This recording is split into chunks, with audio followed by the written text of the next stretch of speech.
Good afternoon, everybody. Welcome back to ENW Farms. Tonight we're going to pick up on the rest of our project from last night's video, part one of this working on the sprayer, the Spra-Coupe 3440, making battery cables and stuff. I was able to pick up the supplies that we were missing last night today in town, and I was also able to go ahead and pick up a throttle cable. The throttle cable I picked up was a little longer than the one that was originally on the machine, but I believe we'll be able to make it work. So we're going to go ahead and jump on back in. First thing we're going to do is build our mount for our battery disconnect switch that I talked about that we use on all of our equipment to help reduce the risk of any machinery catching on fire or any of the barns or any of that kind of stuff. So I got us a bracket already bent up. I went ahead and done that before I started filming. I'm going to drill some holes in it, get our switch location mounted, and then once we do that, we'll move on over to the machine and then continue crimping the end of the battery cable that we tried to last night. And then build the one from the actual switch over to the battery. So come along, let's see what we can get into.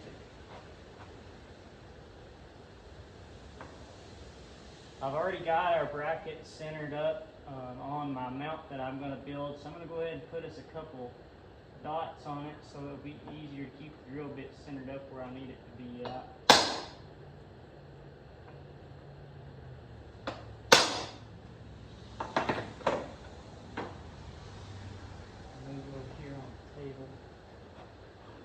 See if I can drill these holes without drilling a hole in the table.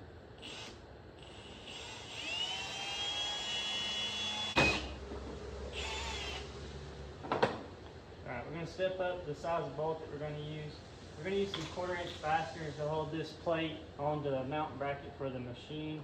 The plate actually already had holes in it, but because of the width of the bracket that I'm using, those holes wouldn't work for us, so I just went ahead and put us 2 more new holes in it. And that's going to be the holes that we're going to use, and then I'll have to drill 2 holes in here once I get these marks on the switch bracket.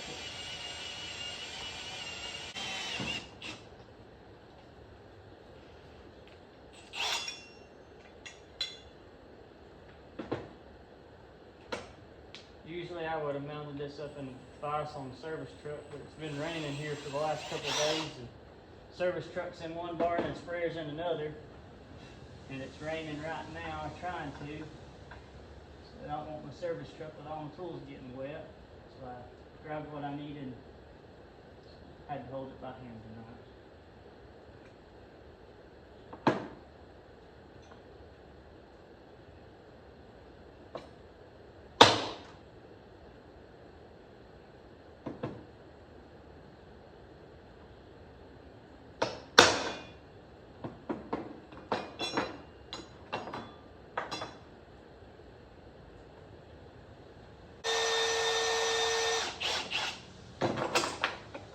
Turn this bracket off the edge of the table before I drill 2 large holes inside my brand new table.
So I'm going to run a nylon lock washer on the back of this guy versus actually having to keep a lock washer on it.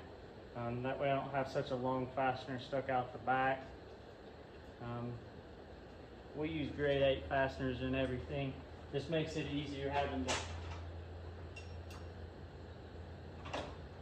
just keep one style or hardness of fasteners on. You know how many lines are on the head of a grade 8 fastener? If so, put it in the comments below. It's always fun to see how people get them all confused up. It is a little confusing. The number of lines on the head of the fastener don't actually equate to the grade of fastener that it actually is. Leave us a comment below and we'll see who gets it right. Alright, got our bracket mounted up there. So that's our actual holder for our switch. I'm going to go ahead and mount our switch and our actual fastener here. These disconnect switches have a little tab on the end of them that locks into the actual bracket, and that is what keeps it from actually spinning around whenever you go to cut it off. This one here, the bracket, has a place to where you can actually put a master lock or something on it and actually lock the machine, lock the battery disconnect off on the machine so nobody would be able to start it in hopes of maybe somebody wouldn't steal it. But we all know that a lock only does one thing, and that keeps an honest man out. Thief's gonna steal it no matter what, but at least we give them a little run for their money. Which we're gonna try.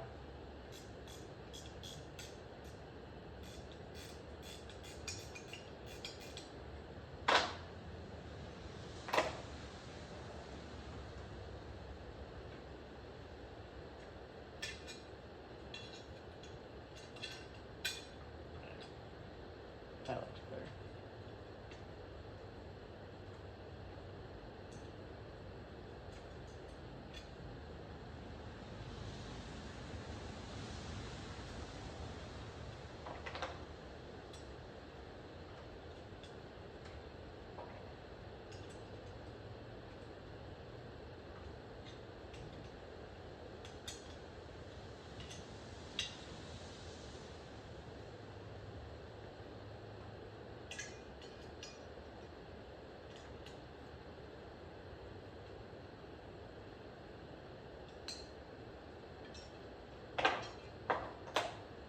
Got our bracket back on there, turn the correct direction. You can now see the disconnect switch is going to look something like that with a handle on top of it. You get the other pieces that you need.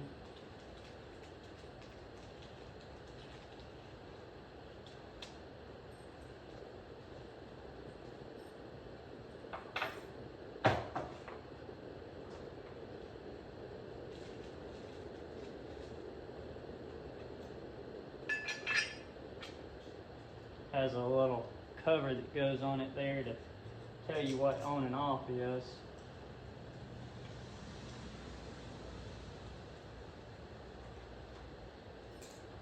And you got a spring washer and then the actual mounting nut to mount it down in here and hold it tight up in the bracket.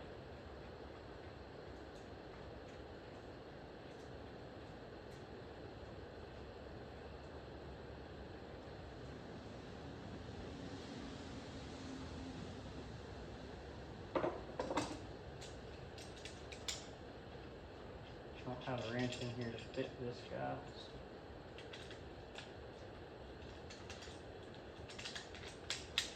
It doesn't have to be super tight anyways. Just tight enough to keep the switch from rolling around. Knock the handle off that I needed.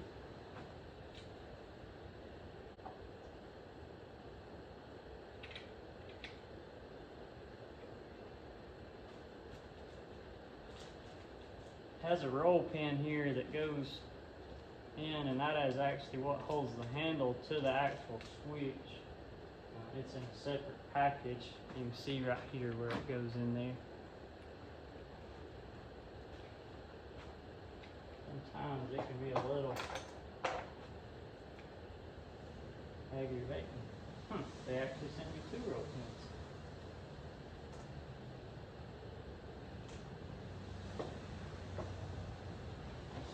Expecting me to break the first one.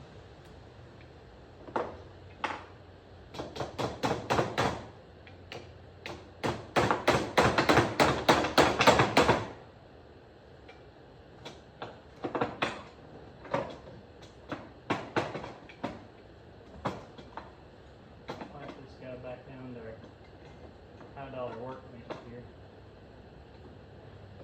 I know on the farm we gotta have rain. And thank the good Lord that we got it. It's been dry all summer long. It's the tail end of summer. Had an Arctic blast come through last week.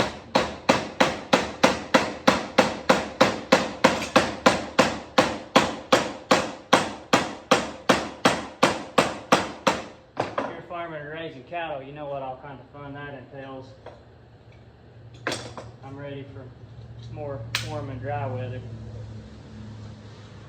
Alright, so you see our switch is now in there. It operates like it should. We may wind up having to do something a little different there with the head of our fastener on the top. I believe we're going to have to run it without a washer behind it. The handle here is going to hit on the inside of it. I've never had that before.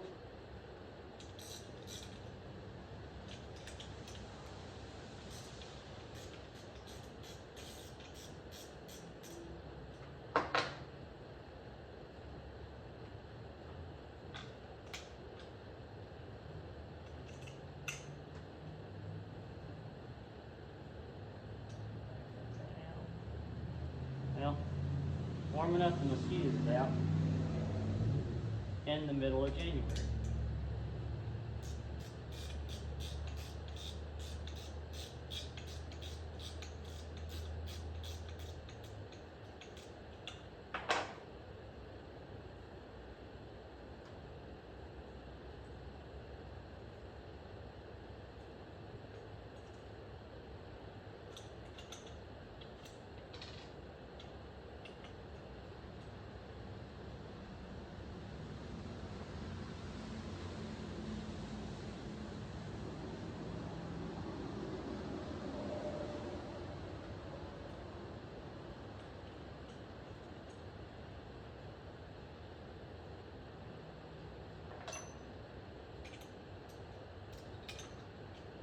I drilled the hole in the steel the same size as the bolt to make it where it wouldn't have as much movement around it. So in order to get the bolt to go in the hole, we've got it just about threaded in there.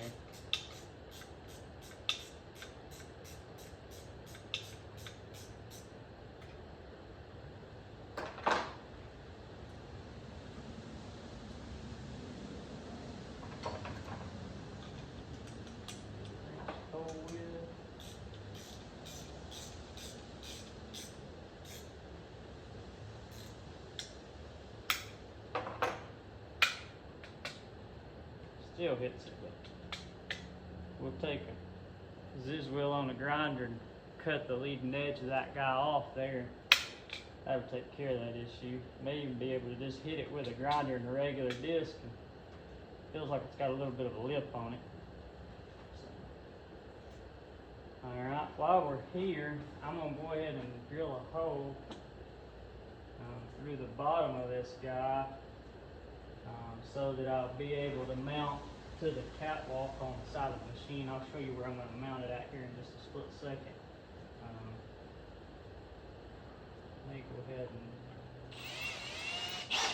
this piece of steel I had already has one hole in it the correct size, so I'll go ahead and pop another hole in it, and then we'll move over to the machine and get it mounted on the machine and then build our tables.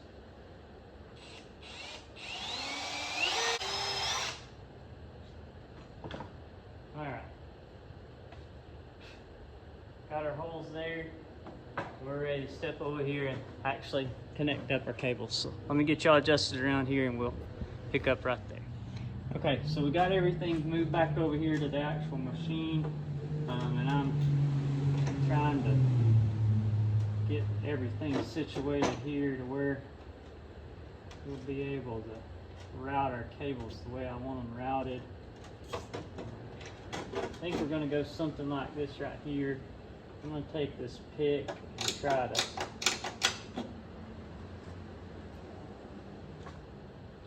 scratch the place.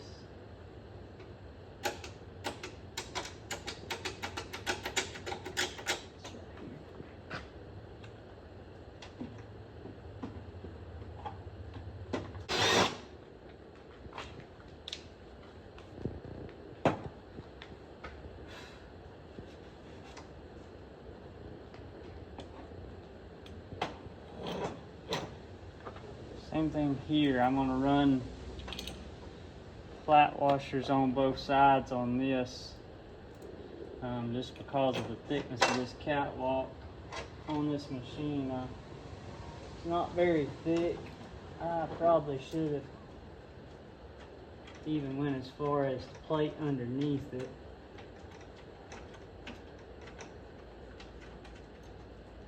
But all it's trying to hold is a switch. So.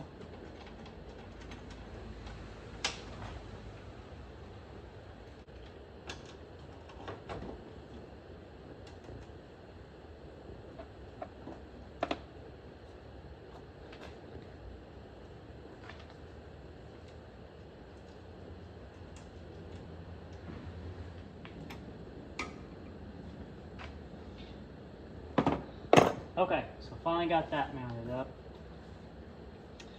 So the next thing we need to do is we need to look at this 2-aught cable here. Let's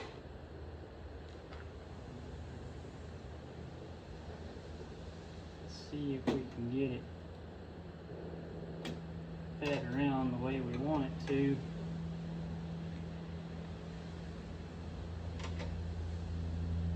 Afraid it's going to be too thick. I think I'm actually going to just go ahead and take the 2-aught cable off from right here, and we'll use it from the disconnect up to the battery, and then I'll take another piece of cable that I got here and make another one. So let me take that off, and I'll bring y'all right back on when I get that off, and then we'll look at making some cables then. Okay, so I got our old negative cable off. You can see it's fairly stiff, so it was going to be hard to make it work around there the way I wanted to. So I'm going to actually make a brand new cable. The cable I'm going to use is 1/0 gauge, which will be more than plenty for this particular machine here. It's only got a 4-cylinder Perkins in it, so it doesn't have to be anything super high rated. I'm going to go ahead and equate into needing a little extra on my cable.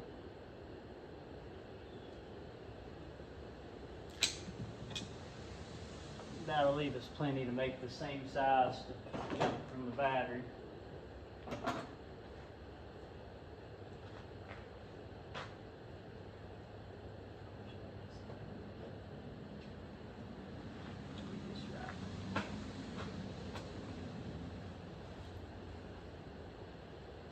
Same thing, take my trusty wire stripper there.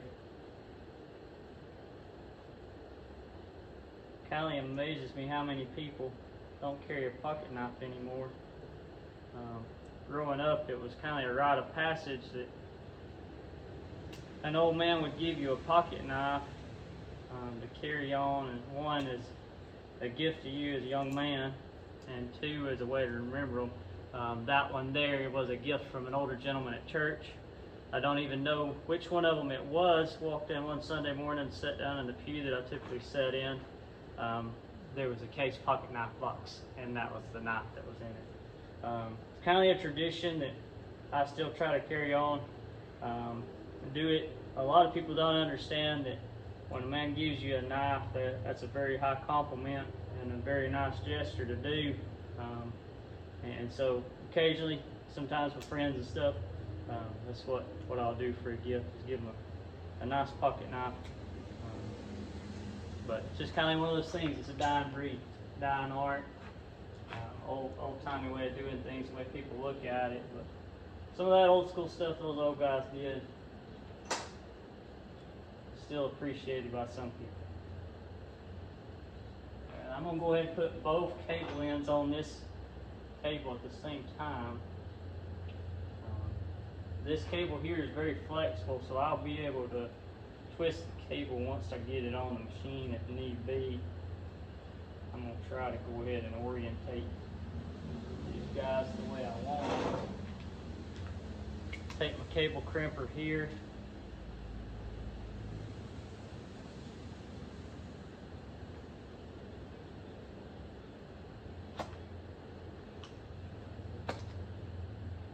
crimp that end on. That one's in good shape.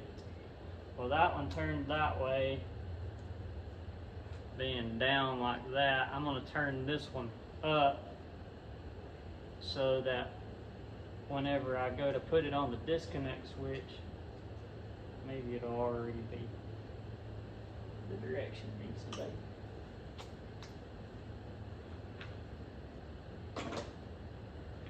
Alright, so here's the moment of truth. We're going to see if we have better luck with butane torches tonight than we did last night. Last night we didn't have too good of luck. So, we'll try this bad boy tonight and see better luck tonight.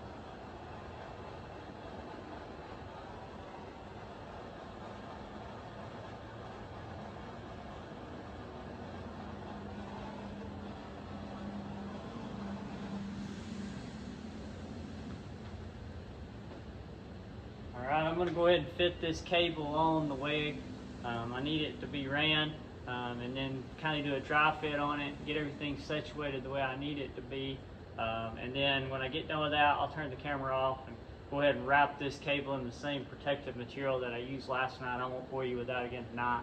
If you want to see what I use, I'll show you the name of it. If I hadn't thrown it away, I may have thrown it away. But if you want to see the kind of material that I use, go back in last night's video and you'll be able to scroll through. It should be about halfway through there. But it's just a plastic hard hose wrap. It's actually intended to be used on hydraulic hoses, but we use it on battery cables instead. Okay, so I'm going to go ahead and loosen my fastener here on the disconnect switch. I'll lay my cable in behind it.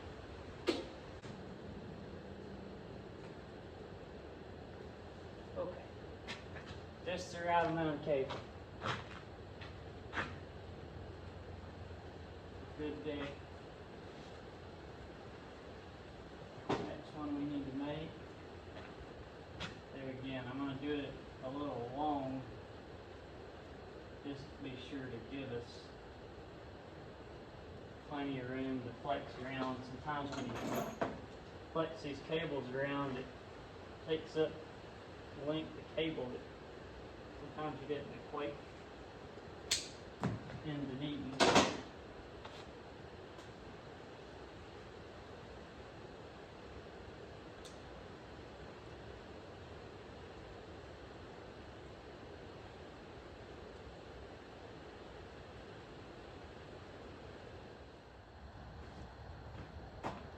Alright, so I've got our new short jumper cable from the disconnect switch over to the battery made. I'm going to go ahead and crimp these ends.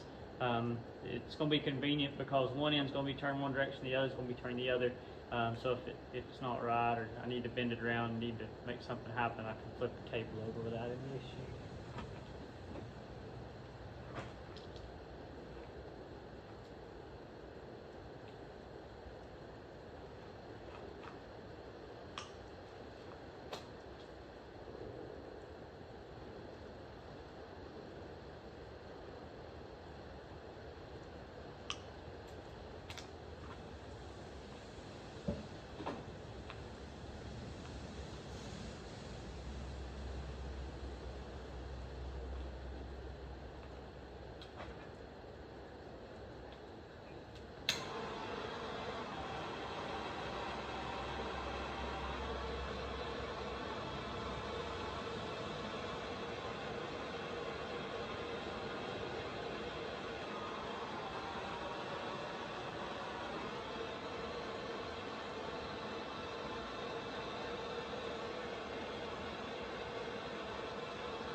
So there's our negative cable connection, something like so.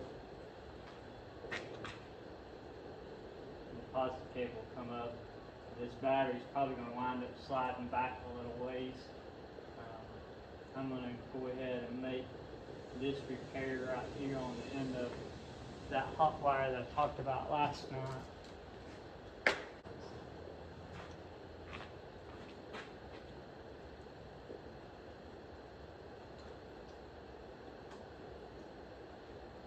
I'm not going to use my pocket knife this time.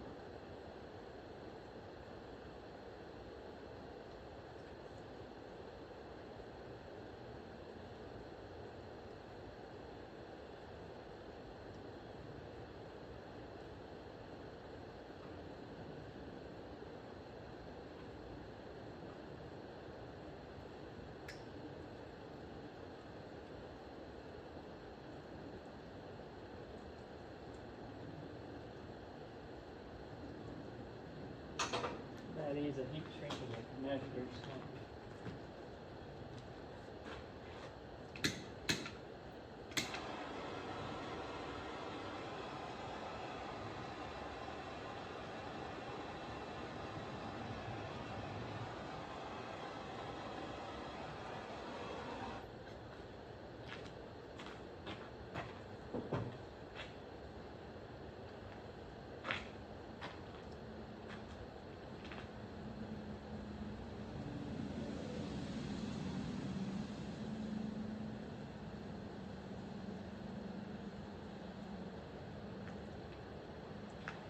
Okay, so that's going to wrap up our battery cable end repair on this.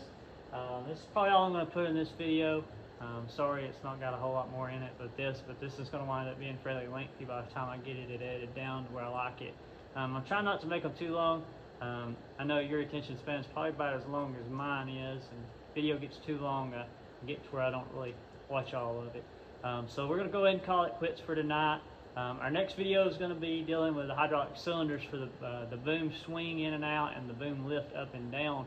I've actually got them already split apart, but in the morning or later tonight I'm going to go ahead and film another video of actually breaking those cylinders on the rest of the way apart so that I can get seal kits for them tomorrow and go ahead and put those back together, and that way our hydraulic system will be pretty much buttoned up, and then the third video after this one will actually be dealing with a throttle cable. So come on back tomorrow and we'll get into tearing those hydraulic cylinders apart. Don't forget to like, share, and comment on the video. Leave us a comment. Remember, I asked you a question early on, how many lines are on the top of a grade 8 fastener? You can go ahead and down in the comments and drop that down there. Go ahead and share our channel with other people. We'd like to continue to spread the word about things that are going on here at E&W Farms. We look forward to talking to you in the next one. Have a good one.